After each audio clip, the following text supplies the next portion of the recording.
Assalamualaikum warahmatullahi wabarakatuh. Alhamdulillah, alhamdulillahi rabbil alamin, wal aqibatu lil muttaqin, wala udwana illa 'alal zalimin. Asyhadu an la ilaha illallah al-malikul haqqul mubin, wa asyhadu anna Muhammadar Rasulullah shadiqul wa'dil amin. Allahumma shalli wa sallim ala nabiyyina wa habibina Muhammadin al-amin wa ala alihi al-tahirin wa ashabihi al-akramin wa man ihtada bi hadihi al-mubin ila yaumiddin. Amma ba'd. Pertama-tama kita panjatkan puja dan puji syukur kehadirat Allah Subhanahu wa taala yang tidak henti-hentinya melimpahkan kepada kita semua nikmat-nikmatnya, terutama adalah nikmat Islam. Demikian pula nikmat taufik, dimudahkan kita oleh Allah Subhanahu wa taala untuk dapat menjalankan ajaran Islam, yang diantaranya adalah puasa Ramadan yang sedang kita jalankan, dan dimudahkan kita oleh Allah Subhanahu wa taala memanfaatkan bulan Ramadan ini baik siang maupun malam dengan berbagai macam amal saleh seperti membaca Al-Qur'an, salat tarawih, sedekah, dan amal-amal saleh lainnya. Kita minta kepada Allah Subhanahu wa taala agar Dia memberikan kita terus taufiknya, kemudahannya, pertolongannya agar dapat memaksimalkan bulan Ramadan, dan kita minta kepada Allah Subhanahu wa taala agar Dia menerima amal ibadah yang telah kita lakukan. Amin ya rabbal alamin. Salawat dan salam tidak lupa kita sampaikan kepada Nabi kita Nabi Muhammad sallallahu alaihi wasallam, kepada keluarganya, para sahabatnya, dan orang-orang yang mengikutinya hingga hari kiamat. Alhamdulillah, pada kesempatan sore hari Selasa, hari Kamis ini ya, kita dapat bertatap muka langsung ya di studio GSM, Radio GSM, untuk menyempatkan hadir di majelis ilmu atau majelis ta'lim sekaligus persiapan untuk buka bersama. Ini adalah kenikmatan dari Allah Subhanahu wa taala, kita disampaikan kembali bertemu di sini di bulan Ramadan ya. Kita minta kepada Allah juga agar Dia memberikan terus kesempatan kepada kita lagi untuk menjumpai Ramadan pada tahun berikutnya, dan untuk dapat memperbanyak bekal menghadap Allah Subhanahu wa taala.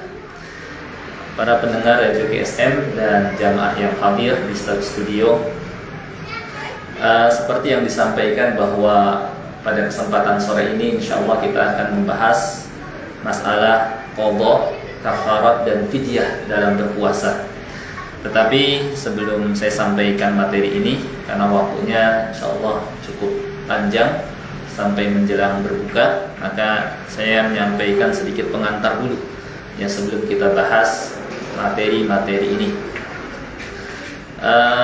Para pendengar Radio GSM dan jamaah sekalian yang hadir, agama kita di antara keistimewaannya adalah penuh dengan kemudahan ya, penuh dengan kemudahan, dan kemudahan agama ini mencakup dalam masalah usul maupun furu', dalam masalah dasar pokok maupun cabang, dalam masalah akidah maupun syariat. Akidahnya ya, mudah atau keyakinan yang mudah dicerna ya, sedangkan syariatnya mudah diamalkan ya. Jadi agama kita penuh dengan kemudahan, baik usul ya, pokok atau dasarnya, maupun furu', cabangnya ya. Allah Subhanahu wa taala berfirman, "Wa ma ja'ala 'alaikum fid-din min haraj." Allah Subhanahu wa taala sama sekali tidak mengadakan kesulitan dalam agama ini. Jadi enggak ada kesusahan dalam agama ini. Kemudian bahkan yang Allah Subhanahu wa taala inginkan untuk kita adalah kemudahan. Allah berfirman, "Yuridullahu bikumul yusra wa la yuridu bikumul usra." Allah menginginkan kemudahan untukmu dan tidak menginginkan kesusahan.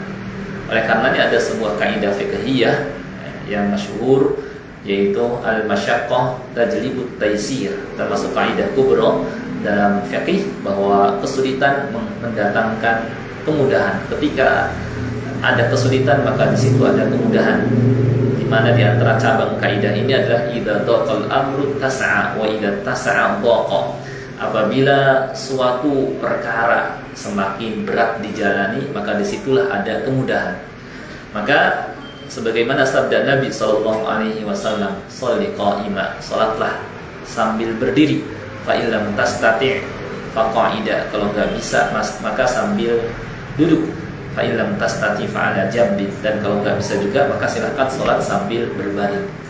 Ini menunjukkan bahwa ketika seorang nggak sanggup, maka di situ ada kemudahan, ya, dan menunjukkan bahwa agama ini shalih di kulli zaman wa makan wa ummah, cocok untuk di setiap zaman, di zaman kapanpun, wa makan, di tempat manapun, wa ummah, dan di generasi, ya, manapun agama ini cocok buat mereka.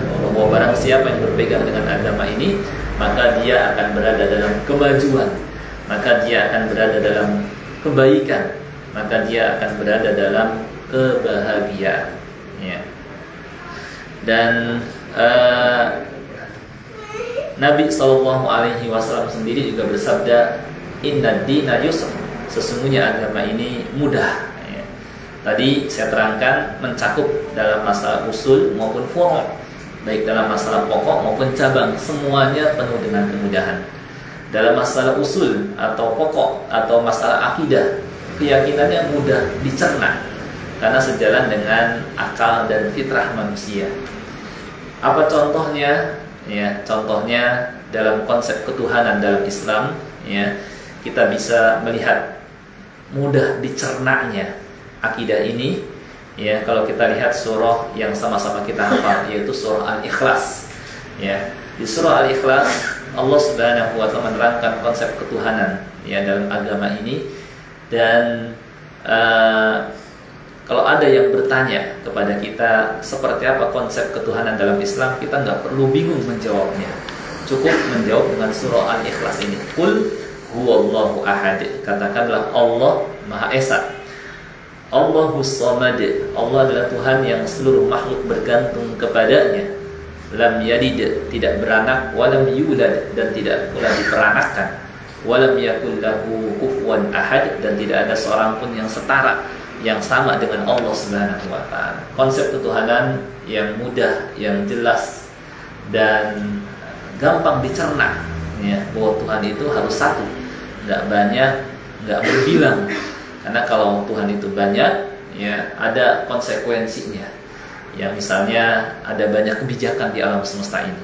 Kalau kita tidak menerima dalam satu pemerintahan saja ada banyak presiden, misalnya 5 presiden, kenapa kok alam semesta ini kita terima ada Tuhan di samping Allah Subhanahu wa ta'ala? Seharusnya tidak kita terima.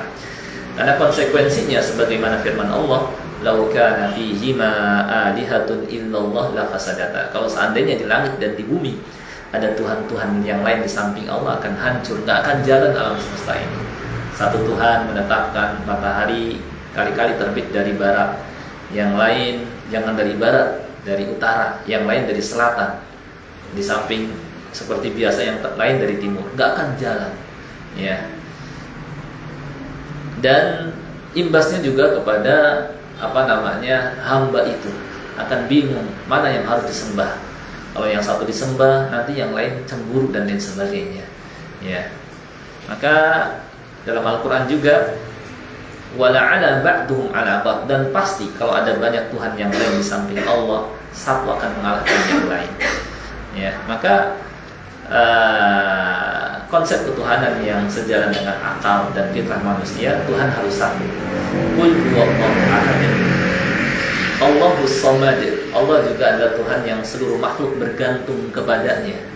Kenapa makhluk bergantung kepadanya? Karena keadaannya yang maha kuasa. Innallaha ala kulli syai'in qadir, sesungguhnya Allah mudah baginya segala sesuatu. Innama amruhu idza arada syai'a ayyaqula lahu kun fayakun. Allah Subhanahu wa ta'ala apabila menyuruh sesuatu atau hendak mengadakan sesuatu, hanya mengatakan jadi, langsung jadi. Karena mudahnya segala sesuatu bagi Allah Subhanahu wa ta'ala. Karena keadaan yang maha kuasa, ya, menjadi tumpuan seluruh makhluk. Demikian pula karena keadaan yang maha kaya. Ya ayyuhan nasu antumul fuqara'u ila Allah wallahu huwal ghaniyyul hamid. Wahai manusia, kalian semua fakir, Kalian semua butuh kepada Allah, sedangkan Allah huwal ghaniyyul hamid, maha kaya lagi maha terpuji. Harus seperti ini keadaan Tuhan. Nggak boleh Tuhan itu lemah, nggak boleh Tuhan itu miskin. Ya, kalau lemah, ya gimana akan menolong orang yang menyembahnya? Ya seperti halnya orang-orang musyrik yang menyembah patung dan berhala, yang keadaannya lebih lemah daripada penyembahnya. Ya, jangankan menolong penyembahnya, menolong dirinya sendiri aja nggak bisa. Lihat Nabi Ibrahim alaihissalam, bagaimana beliau ya menghancurkan patung dan berhala, ternyata mereka nggak bisa melindungi dirinya. Kalau melindungi dirinya saja nggak bisa, apalagi melindungi dan menyelamatkan penyembahnya. Dha'fat talib wal matlub, sungguh lemah yang meminta dan yang diminta. Kemudian juga Tuhan juga harus kaya, jangan sampai fakir, jangan sampai miskin. Kalau miskin gimana mau ngasih kepada yang minta? Ya, dalam pepatah mengatakan faqidu syai' la yu'ti, orang yang gak punya gimana mau memberi. Maka keadaan Rabb kita Allah Subhanahu wa taala qadir ala kulli syai'in qadir, maha kuasa atas segala sesuatu.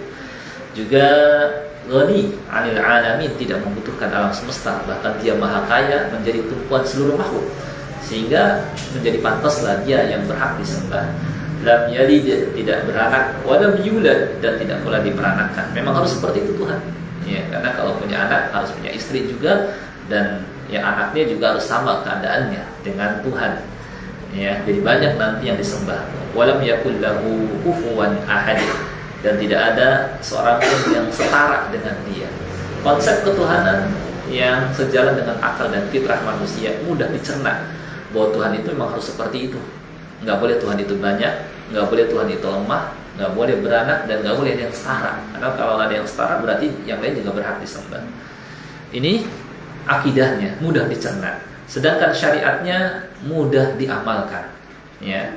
Dan syariat Nabi kita Muhammad SAW ada syariat yang paling mudah, ya, daripada syariat-syariat terdahulu. Ya, banyak syariat-syariat terdahulu yang dihapus untuk memudahkan.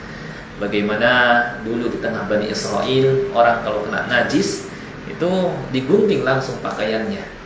Tobat, ya, itu dengan bunuh diri. Sebagaimana Bani Israel ketika mereka menyembah patung anak sapi, tobatnya enggak kayak kita, istighfar, tobat, menyesal, meninggalkan perbuatan itu, ya, berazam, berniat keras untuk tidak mengulangi. Tapi Bani Israel tobatnya, ya, apa? Faqtulu anfusakum, bunuhlah diri kalian. Ya, berat kalau misalnya itu berlaku sampai sekarang.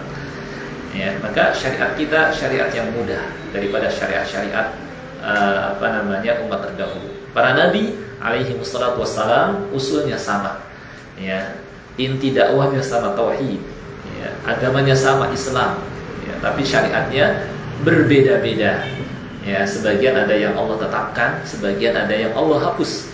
Dan di antara syariat yang tetap terus berlanjut dari setiap zaman ke zaman, dari setiap generasi ke generasi, dari setiap umat ke umat adalah syariat puasa yang sedang kita jalankan.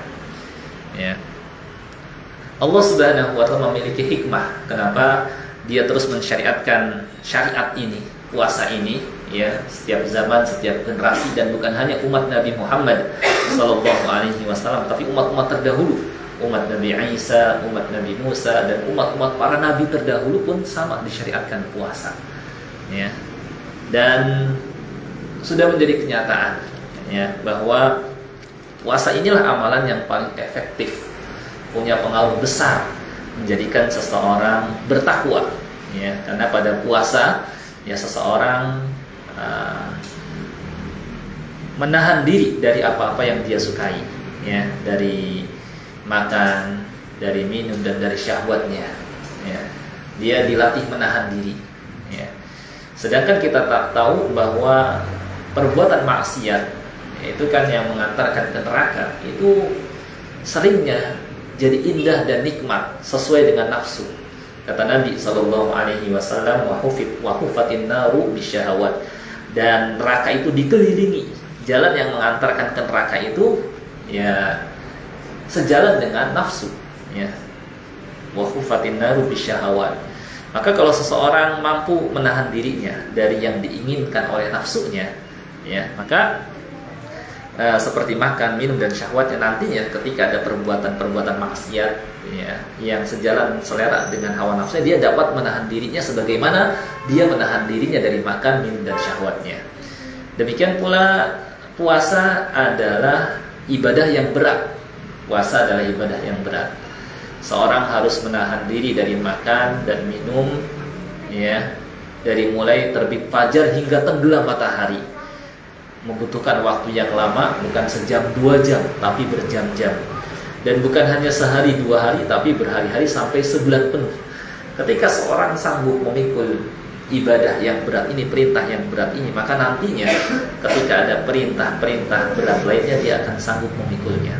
Maka jadilah dia orang yang siap melaksanakan perintah Allah dan mudah baginya, dan terbiasa menjauhi larangan Allah Subhanahu wa Ta'ala, sehingga dengan begitu jadilah dia orang yang bertakwa.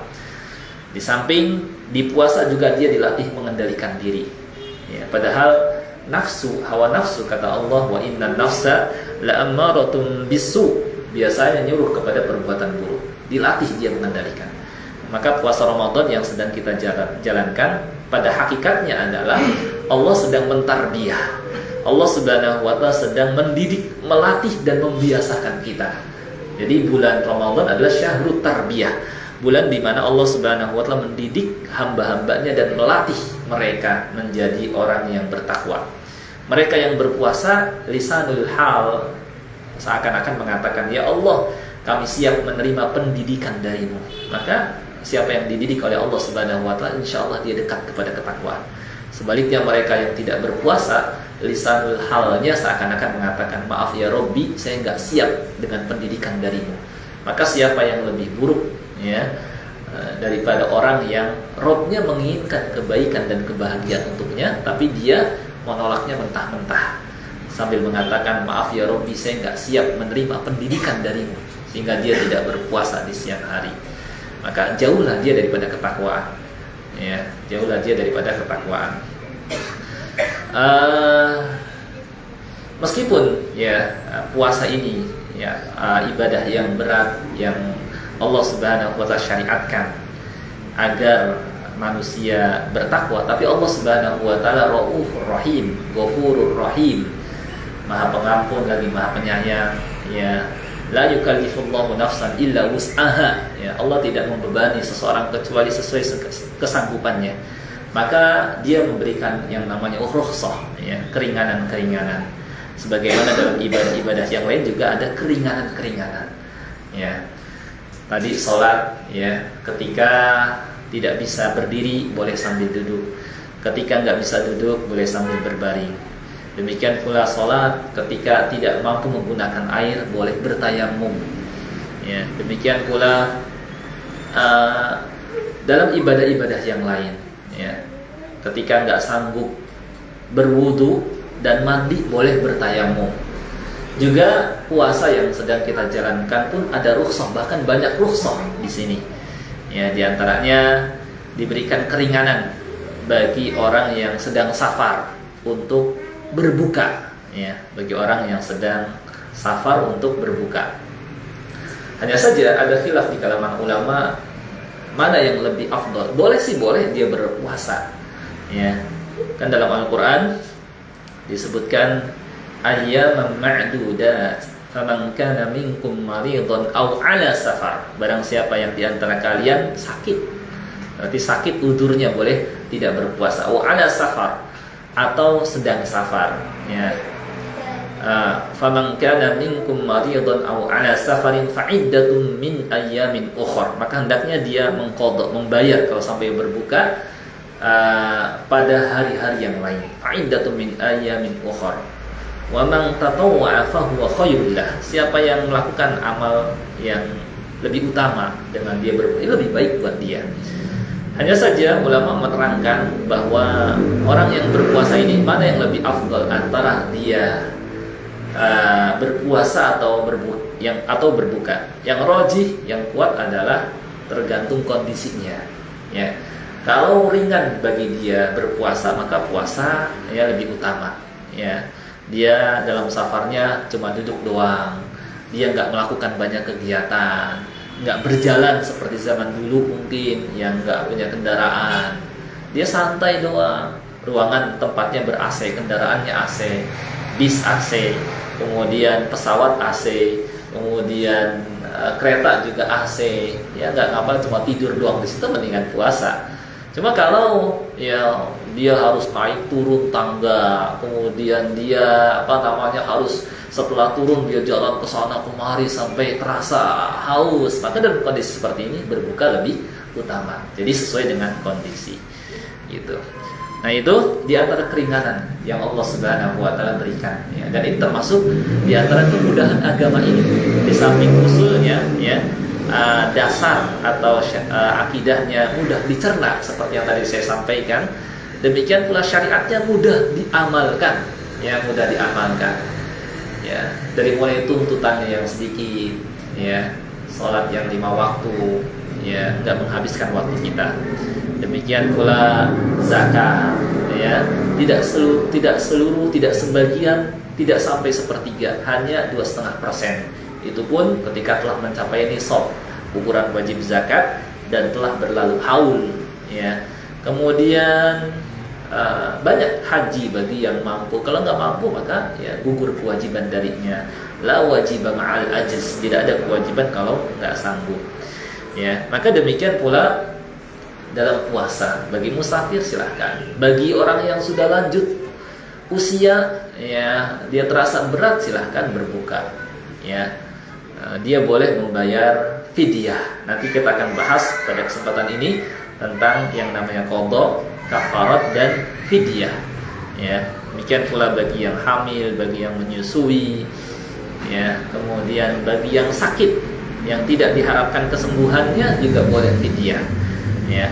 Maka sekarang kita akan bahas yang namanya qadha, kafarat dan fidyah yang sesuai dengan tema kita pada kesempatan ini ya. Sebelum kita bahas ahkam, hukum-hukum seputar atau fikihnya, kita harus kenali dulu apa yang disebut dengan qadha ya. Qadha ya. Qadha ya, dari kata qadha yaqdi qadaan, artinya ya dia melaksanakan. Cuma dalam definisi fikih ya, sebagai pengganti atau membayar ya yang belum terlaksana ya.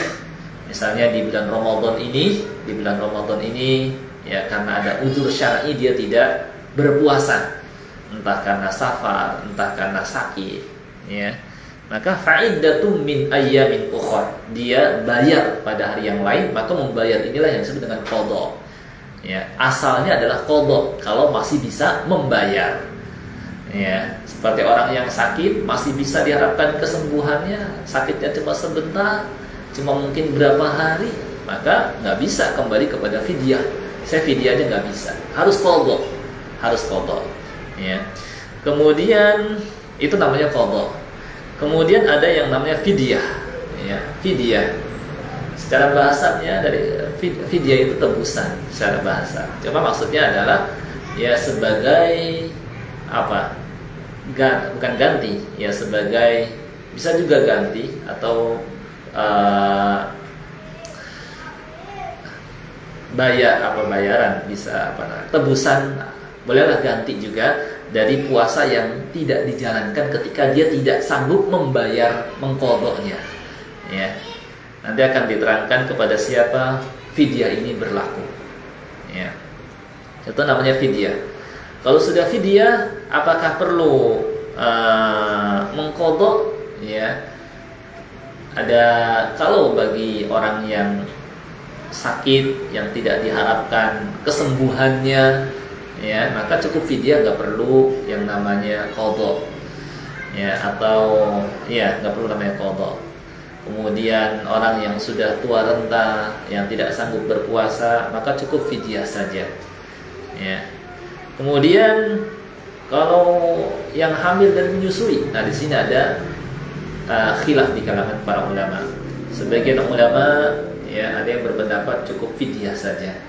Seperti dari kalangan sahabat itu ada Ibnu Abbas, Ibnu Umar, mereka berpendapat cukup fidyah saja tanpa perlu qadha ya. Tapi madhab yang lainnya berpendapat di samping asalnya dia qadha, ya, asalnya dia qadha.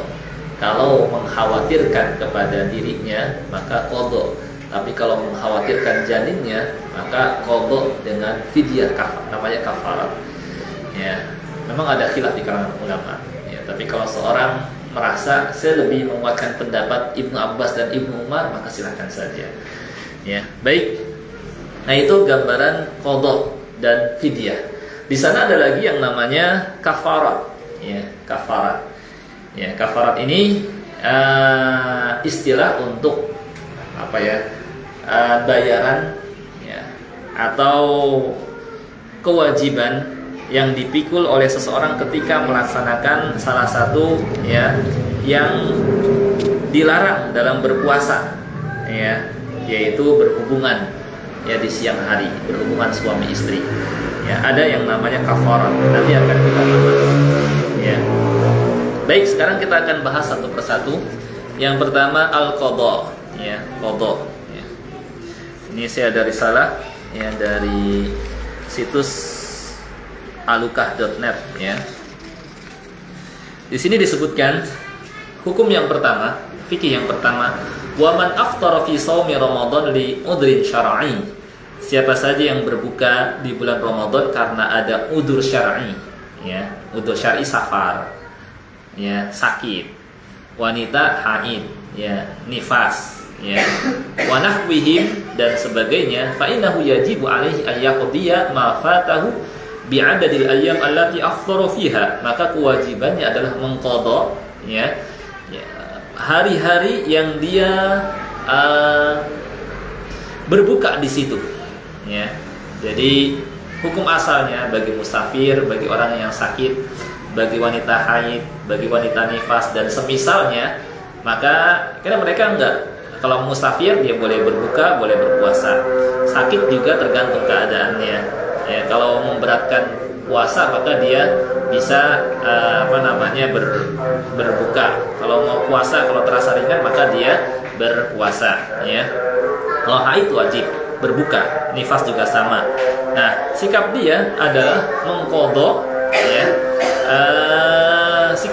Sikap mereka ini, ya, kalau berbuka, ya, kalau musafir dan marid yang sakit adalah mengqadha, ya, sesuai dengan hari dia tidak berpuasa. Dan yang harus dilakukan adalah dia segera, tidak menunggu nanti ketika misalnya setelah misalnya mungkin Ramadan berlalu di bulan Syawal, dia bisa langsung mengqadha, ya, di bulan Syawal. Kalau sudah sembuh dari sakitnya langsung mengqadha. Bagaimana kalau misalnya, ya, kan di bulan Syawal juga ada anjuran berpuasa sunnah, ya, puasa Syawal 6 hari di bulan Syawal. Apakah dia perlu mengqadha dulu atau dia boleh langsung puasa Syawal? Dalam hal ini ada 3 pendapat ulama, ya. Ulama madhab Hanafiyah, ya, mengatakan dia boleh langsung puasa Syawal meskipun belum membayar utang puasa Ramadan, ya. Mereka berdalih diantaranya dengan hadis Aisyah radhiyallahu anha yang baru membayar utang puasa Ramadan di bulan Sya'ban. Nggak mungkin, ya, Aisyah Ummul Mukminin, ya, nggak melakukan puasa sunnah di antara sela-sela antara bulan Syawal dengan sampai bulan Sya'ban, ya kan? Ini alasan madhab Hanafiyah.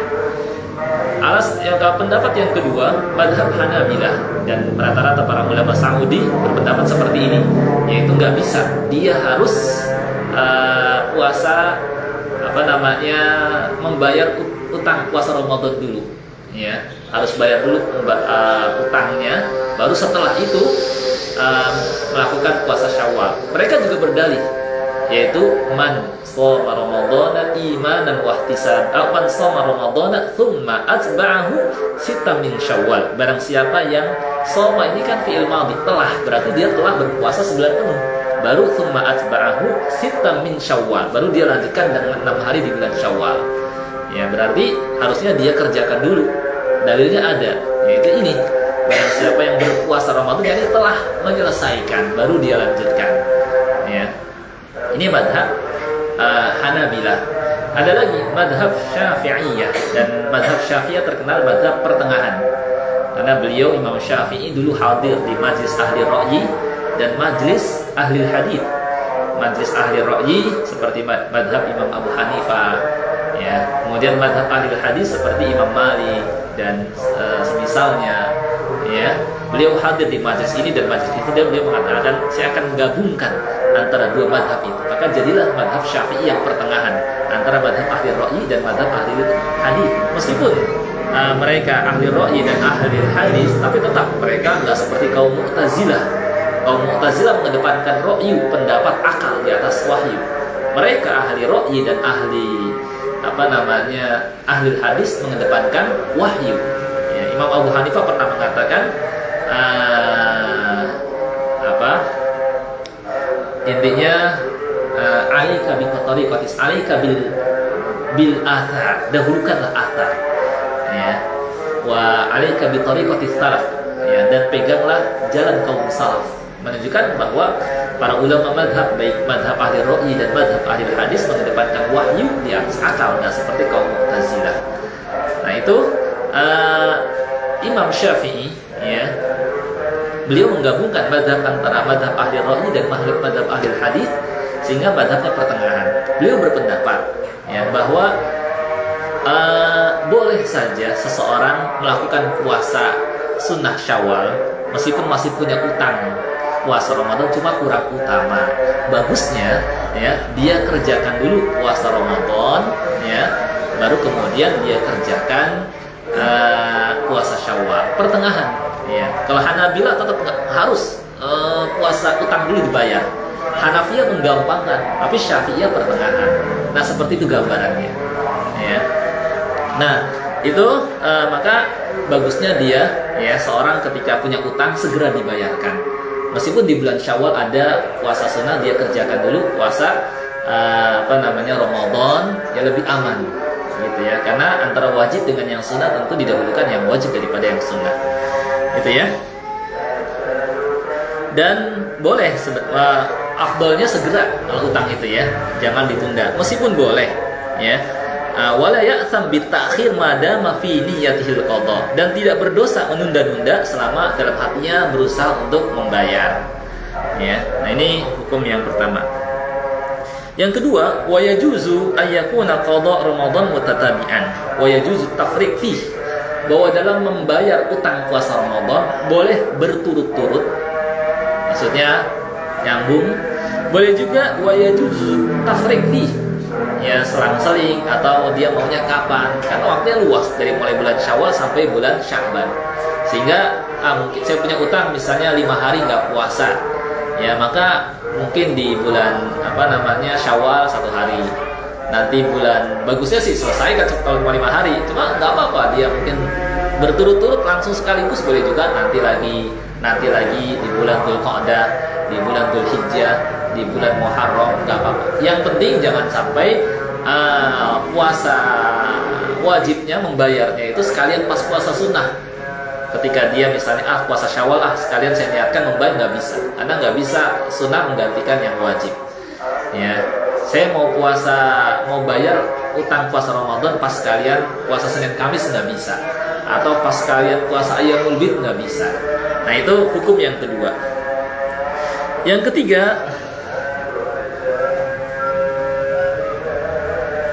wa in akhara al-qadha hatta dakhala Ramadan akhar shoma Ramadan al-hadir thumma yaqdi ma ba'dahu wa la fidya alayhi sawa kana at-ta'khir itu aw li ghairi udhr. Kalau umpamanya sampai nggak sempat mengqadha sampai tiba bulan Ramadan berikutnya, ini usahakan jangan sampai seperti ini. Maka dia tetap punya utang, dia nggak punya utang. Dia harus bayarkan puasa Ramadan tahun sebelumnya ditambah dengan puasa Ramadan kalau sampai punya utang lagi, ya. Yang keempat, ajma'ul ulama, para ulama sepakat ala anna man ajaza anisiyam, bahwa barang siapa yang tidak sanggup berpuasa, ya, la yasumu anhu ahadun athna hayatihi, maka ketika dia masih hidup nggak boleh digantikan. Misalnya orang tua kita nggak sanggup puasa, masih hidup, kemudian kita yang puasain, nggak boleh, karena dia masih hidup. Ya, lalu bagaimana? Ya udah, dibayarkan fidyah. Bal yut'im an kulli miskin an kulli yaumin miskina, ya. Kecuali kalau misalnya sudah meninggal baru bisa mempuasakan atau dengan membayarkan fidyah. Tapi kalau masih hidup nggak bisa, ya nggak bisa kita puasain, nggak bisa, gitu ya. Itu hukum yang keempat. Baik, ini sudah. Sekarang hukum seputar dengan kafarat, ya seputar kafarat, ya. Fidyah dulu yang agak pendek.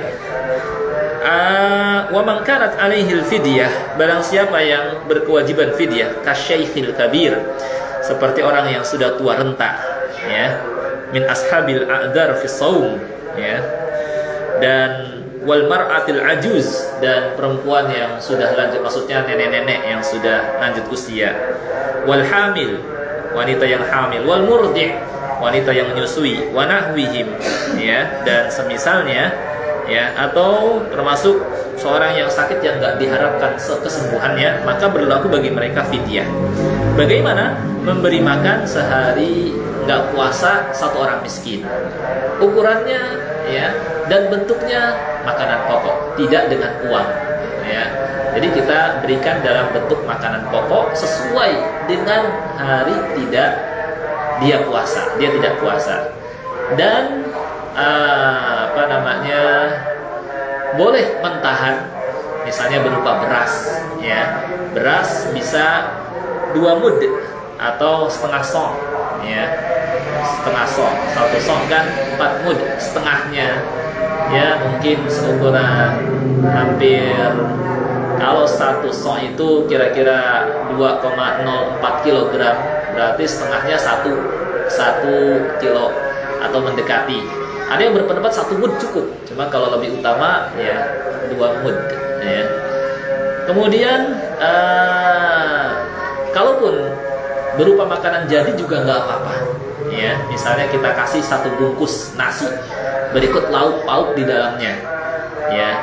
Kita misalnya seorang nggak berpuasa, ya, karena udzur syar'i 5 hari, ya, nggak berpuasa, tinggal belikan 5 nasi bungkus berikut lauk pauk di dalamnya. Lauk pauk yang sedang, ya, mungkin 15.000 itu sudah ada ayamnya di situ, berikut sayurannya, udah tinggal kita kasih ke siapa? Orang miskin. Banyak orang miskin di sekeliling kita, ya, yang terdekat, atau sekalian sembari kita jalan di sore hari, ya, kita jalan ada tukang becak, ada tukang ojek, itu kan miskin, ya. Apalagi kalau kita mempelajari definisi miskin dalam fikih zakat, lebih luas lagi cakupannya. Fakir lebih parah lagi keadaan daripada miskin. Ini banyak sekali di hadapan kita, ya. Miskin berpenghasilan cuma nggak mencukupi buat kebutuhan, ya, keluarganya sehari-hari. Punya penghasilan, punya kerjaan cuma nggak cukup. Kalau fakir kadang-kadang nggak punya penghasilan dan punya tanggungan lebih berat, gitu, ya. Nah ini kalau berupa makanan pokok, sesuai dengan hari nggak berpuasa, nggak sehari 3 kali, enggak, sehari 1 kali aja, gitu, ya. Jadi, atau kalau mau lebih ringan lagi, seperti praktek Anas bin Malik, beliau pernah, ya, nggak puasa dalam 1 tahun, ya, maksudnya di bulan Ramadan tahun itu, beliau membuatkan makanan dalam wadah yang besar, kemudian beliau mengundang 30 orang miskin ke rumahnya, dikenyangkan mereka semua, udah cukup. Kalau mau lebih ringan, prasmanan, boleh prasmanan, boleh nasi bungkus, ya, boleh makanan pokok yang belum dimasak juga boleh. Semuanya ada riwayatnya, ya. Dan ukurannya sebenarnya yang rajih itu qadrul uruf, sesuai dengan uruf, yakni ngasih makanan sesuai dengan uruf, tidak ada batasan tertentu. Ya, hanya sebagian ulama mengkiaskan 2 mud atau 1 mud itu dengan yang lain. Sebenarnya yang penting makanan pokok atau yang layak, yang sesuai dengan uruf, gitu, ya. Nah, itu terkait dengan fidyah. Ada gambaran, Pak, ya. Nah, baik, selanjutnya tinggal yang terakhir kafarat, ya. Kafarat ini, ya, ini bagi orang yang berhubungan di siang hari, ya. Maka dia berkewajiban 2, qadha dan kafarat. Qadha yakni dia harus puasa juga karena nggak berpuasa pada hari itu, dan kafarat tambahannya, ya. Kepada siapa kafarat ini tertuju? Kalau qadha kepada suami dan istri, kalau kafarat kepada suami tidak istri, Gitu ya Pak ya, jelas ya. Nah, apa kafaratnya? Ada beberapa pilihan dan harus yang pertama dulu. Ya. Yang pertama adalah hiya itqu raqabatin mu'minah, memerdekakan seorang budak yang mukmin. Kalau ada budak, maka dengan memerdekakan budak, ya, yang harganya ya jelas harganya mahal ya. Cuma kalau ada, ya, kalau udah nggak ada seperti sekarang, ya. Cuma kalau ada lagi jihad, kemudian musuh tertawan, kemudian mereka jadi budak, ya, memerdekakan, yang dia misalnya masuk Islam jadi mukmin, maka kafaratnya memerdekakan seorang budak mukminah. Kalau nggak sanggup memerdekakan seorang budak, fasyamu syahrain mutatabi'ain, ya, maka dengan berpuasa, ya, 2 bulan berturut-turut, ya, 2 bulan berturut-turut, ya, 60 hari berarti, ya. Nah, itu. Kalau nggak sanggup juga, maka dengan memberikan 60 orang miskin dengan makanan yang sesuai. Maksudnya ya seperti tadi ketika fidyah, ya, 60 orang miskin. Mungkin ini yang lebih ringan, ya. Nah itu. Kalau nggak bisa juga, fa innaha tasqutu anhu, maka gugur kewajiban. Karena la yukallifullahu nafsan illa wus'aha. Allah tidak membebani seorang kecuali sesuai dengan kesanggupannya. Baik, saya kira ini pembahasan tentang qada, kafarat dan fidyah. Mudah-mudahan bisa dipahami karena waktu terbatas, ya. Mungkin tidak ada pertanyaan seperti dari sini. Cukup sampai dari sini. Mudah-mudahan bisa dipahami. Yang benar datang dari Allah Subhanahu wa taala, yang keliru dari saya sendiri. Saya minta kepada Allah dan mohon maaf. Kita tutup dengan doa kafaratul majlis. Subhanakallahumma bihamdik, asyhadu an la ilaha illa anta, astaghfiruka wa atubu ilaik. Assalamualaikum warahmatullahi wabarakatuh.